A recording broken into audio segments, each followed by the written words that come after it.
그 보니까 써있더만 밑에 버릇대로 안 봤다고. 면허 주면 안 돼. 안녕하세요. TV는 차량을 싣고의 자칼 황우기입니다. 본 채널은 매우 편협하고 뇌피셜이 가득할 수 있습니다. 시청이 불편하신 여러분들은 좋아요와 구독하기를 꼭꼭꼭 눌러주세요.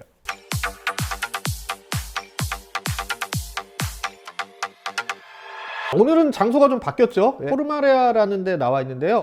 남자라면 한 번쯤 꿈꾸는, 저도 이런 개인 아뜨리에 같은 장소를 굉장히 가고 싶은데요. 아마 자동차 좋아하시는 분들은 한 번쯤 왔다 갔다 하시면서 들리면은 굉장히 좀 재밌는 것들을 많이 보실 수 있을 것 같습니다. 자, 오늘 주제 보겠습니다. 자, 오늘 주제 또 어떤 게 또 절 괴롭히려고 기다리고 있는지 한번 보도록 하죠. 제작비 좀 나왔나 봐요. 지난번엔 폐차 산업 봉투였는데. 오늘 주제 개봉을 하겠습니다. 역시나 기대를 저버리지 않아. 자, SUV 과연 필요한가? 저도 사실 이 부분에 대해서 예전부터 굉장히 얘기를 많이 하고 싶었습니다. 자, SUV가 과연 우리나라 같은 데서 필요할까라는 데서 의문을 많이 갖고 있는데요. 개인적으로 생각했을 때 SUV라는 게 어떤 그 유행에 편승한 허세 쪽에 좀 가깝다고 생각을 하거든요. 이렇게만 얘기할 게 아니라 과연 SUV가 어디서부터 시작을 했고 어떻게 지금까지 시장을 키워왔는지 한번 보고, 또 우리나라 시장에서는 왜 인기가 있는지에 대해서도 한번 짚어보도록 하겠습니다. 자, SUV에 대해서 할 말이 많죠. 요즘에 또 인기가 많고, 그다음에 1990년대 말부터 전체적으로 시장 규모를 많이 키웠는데요. 요즘에 자동차 메이커들이 앞다퉈서 SUV를 내놓고 있죠. 사실 저는 이런 현상에 대해서는 자동차 매니아로서는 별로 반갑지는 않습니다. 스포츠카 만들던 회사가 어느 날 갑자기 SUV 만들고, 또 뭐 정통적인 SUV의 색깔이 점점 그 옅어지는 거에 대해서 어쨌든 시장의 변화라는 거는 얘기를 할 수 있겠지만, 그 정통성이나 또는 자동차 브랜드의 그 아이덴티티를 논할 때는 이 부분이 좋게 받아들여지지는 않습니다. 이 SUV에 대해서 한번 알아봐야겠죠. 이 최초의 SUV라고 불릴 만한 차는 그 쉐보레 서버반이라고 합니다. 쉐보레에서는 이 점을 굉장히 많이 강조를 하고 있는데요. 현대적인 모습의 SUV는 그 카이저사, 나중에는 이제 지프로 인수가 되는 회사인데, 거기서 나왔던 그 외거니어가 현대적인 모습의 그 SUV라고 볼 수 있겠습니다. SUV 자체는 그 생존성에 초점이 있었습니다. 4륜구동에 험지를 돌파할 수 있는 능력, 그 높은 차고 넓은 적재 공간을 가지고 있는데요. 어떻게 보면은 이건 미국적인 문화에 기반을 좀 뒀다고 할 수 있을 것 같아요. 미국은 땅덩이가 크잖아요. 일단. 마트를 갈래도 차가 없으면 못 가고, 개척되지 않은 험지도 많고. 근데 뭐 우리나라는 사실 없잖아요. 그런 데가 별로. 자동차 메이커들이 서로 앞다퉈서 막 SUV를 내놓고 있죠. 마세라티도 얼마 전에 르반떼를 내놨고, 벤틀리도 나왔고, 롤스로이스도 나왔고, 페라리도 SUV를 내놓는다 그러는데, 아마도 고집쟁이 영감님이 이 얘기를 들으면은 관뚜껑 뚫고 나올 만큼 특이한 현상이 좀 많이 벌어지고 있다고 볼 수 있을 것 같습니다. 선글라스 끼고 그 콧대 높은 그 영감님 있잖아요.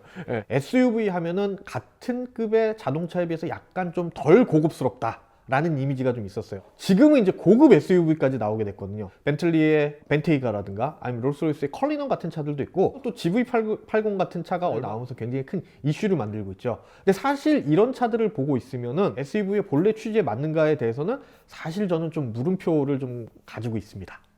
자, SUV 시장이 이렇게 폭발적으로 증가를 하면서 또 나타나기 시작한 시장이 있죠. 오늘 우리가 얘기할 부분은 이 도시명 SUV, 어떻게 보면은 가장 그 관심을 많이 받고 있고 가장 접근하기 쉬운 쪽이죠. 요 쪽에 대해서 한번 심층적으로 얘기를 나눠보도록 하겠습니다. 프레임 바디는 그 위에다 이제 버디를 얹는 형태를 이제 얘기를 하죠. 전통적인 자동차를 만드는 방식이었는데요. 차체에 하중이 많이 걸리는 부하가 큰 차들에 이제 적합하죠. 트럭이라든가 아니면 화물차 혹은 군용차, 내구성 중심의 이제 차들한테 이제 적합한 구조고, 모노코크 바디는 현대 그 승용차를 만드는 구조라고 보시면 돼요. 여러 개의 철판을 이어붙여서 그 안에 엔진룸, 사람이 들어가는 캐빈, 트렁크 이런 부분들을 요거는 생산 단가가 싸고 비교적 생산을 빨리빨리 할 수 있어요. 대부분 이제 모노코크로 만드는 방식을 많이 채택을 하고 있습니다. 저는 프레임 방식을 더 그 모노코크 바디를 가지고 오프로드를 달리거나 하면은 좀 차이가 분명히 있을 수밖에 없어요. 오프로드 주행성 자체가 차이가 많이 나죠. 요즘에는 진짜 비포장을 다니면서 오프로드를 즐기는 인구가 생각보다 많진 않아요. 캠핑장의 입구라든가 스키장이라든가 그 모노코크 프레임만 가지고도 충분히 커버가 된다고 볼 수 있죠. 근데 자동차 메이커는 그렇게 얘기를 안 하죠. 정통 오프로드들이 갖고 있었던 어떤 단점들을 보완했다라는 얘기로 활용을 하죠. 제 차로 갖고 싶은 생각은 별로 안 들었었어요. 차라는 게 사실 개인의 기호가 굉장히 중요하잖아요. 낮고 그냥 빠릿빠릿한 차들을 좋아해요. 저랑 같은 취향을 가지신 분들도 있을 거고 또 아닌 분들도 있겠지만 개인의 이제 취향의 그 문제라고 생각을 합니다. 그런데 여기서 이제 도심형 SUV가 막 쏟아지기 시작을 하면서 이게 진짜 유행처럼 번졌거든요. SUV 왜 사셨어요? 라고 얘기를 하면은 마트 갈 때 편하잖아요. 아기가 있어서 짐을 많이 실어야 되잖아요. 캠핑 도구를 많이 실을 수 있어요. 사실 그 사람들 중에 마트를 뭐 일주일에 몇 번이나 갈까요? 저도 거기서 또 의문점이 생기고 캠핑 매주 가는 거 아니거든요. 뭐 물론 매주 가시는 분들도 있을 수 있어요. 그리고 아기들 짐 생각보다 많다라고는 얘기를 하는데 그 웬만한 승용차에도 저는 다 수납이 가능하다고 생각을 해요. 주차 문제라든가 또 차가 기본적으로 등치가 크잖아요. 똑같은 등급이라고 해도. 근데 그런 부분을 따져보면은 우리나라에서 좀 실효성이 있을까? 반경 걸어서 5분, 10분 안에 마트도 다 있고 편의점도 다 있잖아요. 장 보는데 편하다고 SUV를 산다. 설득력이 좀 많이 떨어진다라고 생각이 됩니다. 그런데 이 한국에서 SUV가 인기 있는 요인이 또 한 가지가 더 있습니다. 바로 이 디젤 엔진이죠. 기름값에 대한 부담이 상당히 큰 부분으로 작용을 하거든요. SUV가 디젤이다 라고 얘기를 하면은 가솔린보다는 적게 든다라는 인식이 강하죠. 우리나라에서는 소형 SUV나 중형 SUV나 대형 SUV까지도 이제 디젤 엔진이 각광을 많이 받고 있는데 미국이나 다른 데서는 사실 요 디젤 SUV라는 얘기가 나중에 도입이 됐죠. 랜드로버도 가솔린이고 집에 랭글러도 가솔린이고 가솔린 엔진을 가지고 있었죠. 디젤 엔진이 등장한 거는 굉장히 최근이고 이 부분에 있어서는 우리나라에서 이제 시장 점유율을 높이는데 경제성이라는 부분이 큰 역할을 했던 걸로 저는 생각이 됩니다. 국내에 나오는 그 제일 인기 많다고 하는 SUV들 있잖아요. 가솔린이면 살까 사람들이? 나오는데 판매량이 굉장히 미비하잖아요. 근데 만약에 이게 디젤 엔진이었고 가솔린만 판다고 생각을 해봐요. 지금처럼 시장 점유율을 많이 갖고 갈 수 있을까? SUV 자체가 가솔린 엔진이 원래는 베이스가 맞아요. 우리가 오늘 얘기하고 있는 그 도심형 SUV 라브4나 CR-V 같은 차들은 아예 디젤 엔진 자체가 없어요. 근데 우리나라의 그 경쟁차들은 디젤 엔진이 이제 메인이잖아요. 가솔린 SUV를 경험을 했던 사람들은 디젤 SUV를 굳이 선호를 안 하시는 분들이 많더라고요. 우리나라에서는 아직까지는 가솔린이 가격이 비싸기 때문에 근데 개인적으로는 SUV도 가솔린이면 정말 좋죠. 우리나라에서 디젤의 가격이 저렴해진 이유는 디젤을 사용하는 화물차들에 대한 어떤 특혜부터 시작이 됐거든요. 디젤 승용차를 생산한 지가 우리나라가 몇 년 안 됐어요. 법률적으로 디젤 승용차 자체 생산을 못하게 돼 있었거든요.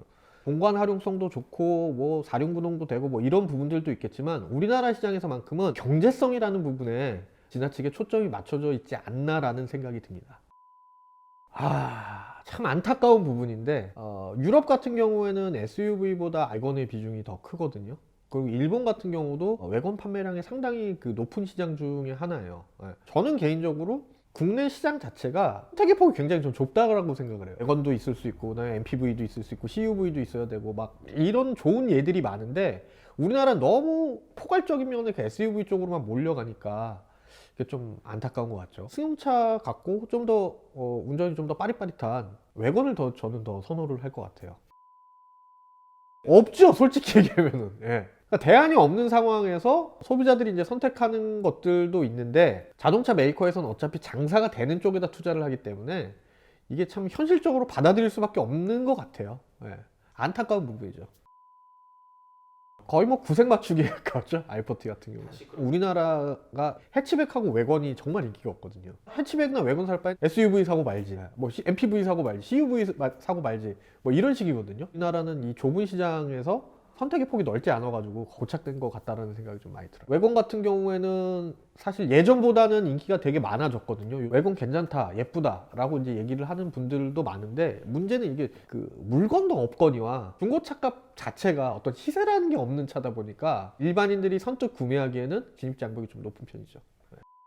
글쎄 이건 제가 얘기할 만한 부분은 아닌 것 같아요. 근데 중요한 건 뭐냐면은 소비의 형태가 남에게 보여지는 소비가 아니라 자기한테 필요한 물건을 사는 소비로 좀 바뀔 필요는 있다고 생각을 해요. 쉽게 바뀔 거라고는 저는 생각이 안 됩니다. 우리나라 시장에서 현대가 하는 것과 유럽의 브랜드들이 해왔던 거를 갖다 접목하는 건 굉장히 차이가 크고 괴리감이 크거든요. BMW에서는 사실 그 와건 모델을 갖다 이제 스포츠 투어링이라는 이름으로 부르잖아요. 벤츠는 에스테이트라고 부르고 다 이제 고유한 그런 이름들이 있는데 한국에서 어느 날 갑자기 와건을 딱 만든다? 그러면은 분명히 성능이 더 좋고 더 우리나라 시장에 맞을지는 몰라도 아마 우리나라 사람들 인식에는 현대가 만든 건 와건은 좀 그래 나는 그냥 유럽 와건이 더 나을 것 같아 라는 생각을 좀 할 것 같아요. 맨날 어려운 건 나만 시켜. 사실 여기에 딱 맞게 어떤 게 결론이다라는 얘기는 정확히는 못할 것 같아요. SUV라는 것도 이제 그 시대적인 상황이라든가 아니면 소비자의 니즈에 따라서 그만큼 이제 많이 저는 변해왔다라고 생각을 해요. 예전에 1990년대 말, 그다음 2000년대 초반에 그 영국에 있는 한 리서치 회사에서 조사를 했었는데 그때 당시에 이제 그 SUV라는 타이틀을 달고 만들어진 차 중에 약 90%가 이상이 폐차할 때까지 제대로 된 오프로드나 비포장 도로를 안 달려보고 폐차를 한다는 통계도 있었습니다. 그동안 자동차 시장도 그만큼 많이 변했다는 얘기예요. 그러니까 SUV라고 해서 프레임 바디에 험로를 주파할 수 있고 뭐 차고가 무조건 높은 차 이런 것만 얘기를 할 게 아니라 지금은 이 SUV 자체가 이 도심에서 어울리는 방향으로 저는 이제 진화를 했다라고 생각을 합니다. 물론 이제 자동차 메이커들이 경쟁적으로 SUV에다 집중을 하는 현상 자체는 자동차 매니아로서 좋아 보이진 않아요. 어쨌든 중요한 부분은 시장에서 소비자들이 그런 걸 원하고 또 자동차 회사들이 거기에 맞게 따라가기 때문에 전 그 부분에 대해서도 존중을 하고 인정을 해야 될 수밖에 없는 부분이라고 저는 생각을 합니다. 글쎄요, 딱히 저는 SUV를 타면서 이 차를 갖고 싶다라는 생각이 저는 랭글러 같은 차들이 좋을 것 같아요. 랭글러 디젤 우리나라에 나있지.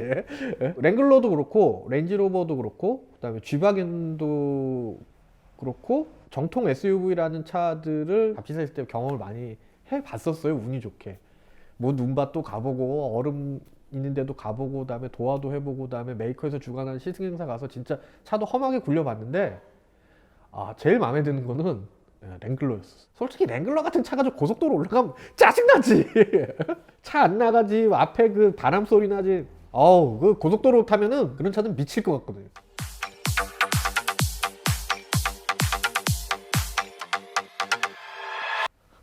오늘 끝났네요. 참 이 맨날 주제 갖고 오는 거 보면 진짜 어쩜 내 취향이랑 그렇게 안 맞는지 진짜. 뭐 또 있어? 솔직히 얘기하면은 면허를 주면 안 돼. 어떻게 시동 꺼지는 걸 몰라 차에서.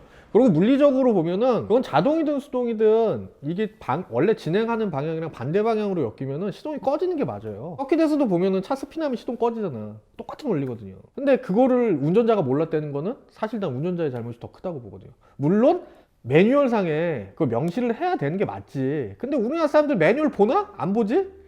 폐차할 때까지 그 다시방 안에 들어가 있는데? 기본적으로 난 운전자의 잘못이라고 봐요. 왜냐면 그런 사람 면허 주면 안 돼. 장난하는 것도 아니고. 아니 그게 자기 혼자 사고 났으니까 다행이지 일반 도로에서 다른 차들인데 그랬다고 생각을 해봐요.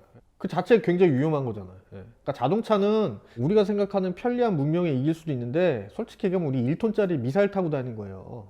만약에 그 워닝 사인이 안 들어왔다고 하면은 자동차 제조사에 문제가 있는데 계기판에는 다 시동이 꺼졌다고 나오거든요 대부분. 근데 그런 것도 확인을 안 하고 했다는 거는 그 보니까 써있더만 밑에 버릇대로 계기판을 안 봤다고. 말이 되냐고 그게. 근데 그건 있어요. 그런 사건으로 인해서 운전자의 잘못도 있지만 자동차 메이커에서는 아마 한 번 더 생각을 할 것 같아. 그런 어쨌든 걔네들도 리스크를 최소화해야 되잖아. 그래서 뭐 안전 규정이나 이런 것들에 대해서 자동차 메이커에서 한 번 더 생각을 할 수 있는 계기도 되지 않을까요?